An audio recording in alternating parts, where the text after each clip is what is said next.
आपलं स्वागत करते। अमरावती महिलांवरील अन्याय व अत्याचारांच्या विरोधात राज्यभर कार्यरत असलेले महिला मुक्ती मोर्चा या संघटनेला सामाजिक क्षेत्रात 14 वर्ष पूर्ण झाले असून या निमित्ताने संघटनेच्या 14व्या वर्धापन दिन सोहळा 3 मे 2026 रोजी दुपारी 12 वाजता श्री संत ज्ञानेश्वर सांस्कृतिक भवन, मोर्शी रोड, अमरावती येथे आयोजित करण्यात आले आहे।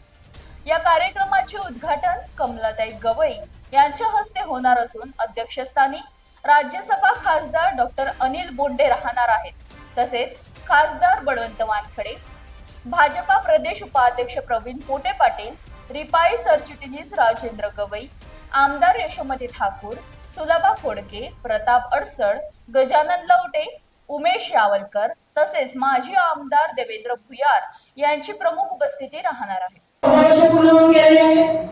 14 वर्ष पूर्ण झाल्यानंतर महिला मुक्ती मोर्चा संघटनेचा 14वा वर्धापन दिवस हा आम्ही 3 मे रोजी सांस्कृतिक भवन येथे साजरा करत आहोत आणि त्याचबरोबर महिला मुक्ती मोर्चा संघटनेला पूर्णविराम देऊन भारतीय महिला मुक्ती मोर्चा पक्ष असे आम्ही त्याचबरोबर आमच्या सोबत जे आमच्या संपूर्ण जिल्ह्यामधून महाराष्ट्रामधून ज्या आमच्या एवढ्या काही माझ्या भगिनी माझ्यासोबत आता उपस्थित आहेत, ज्या काही जिल्हाध्यक्ष आहेत, तालुका अध्यक्ष, आज आम्ही कमी मोजके लोक बोलवले आहेत, परंतु ज्या दिवशी आपण प्रोग्राम आहे त्या दिवशी खूप सारे लोक इथे उपस्थित राहणार आहेत।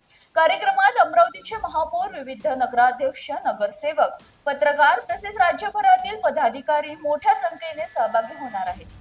विशेष म्हणजे या सोहळ्यात महिला मुक्ती मोर्चा संघटनेचे राजकीय पक्षात रूपांतर करून भारतीय महिला मुक्ती मोर्चा पक्ष स्थापना करण्याची घोषणा करण्यात येणार आहे। संघटनेचे संस्थापक नितीन भाऊ मोरे व अध्यक्ष अशोक खरात यांनी सर्व नागरिकांनी मोठ्या संख्येने उपस्थित राहावे असे आवाहन केले आहे। अशाच अधिक माहितीसाठी आमच्या चॅनलला लाईक करा, शेअर करा, फॉलो करा आणि सबस्क्राईब करा।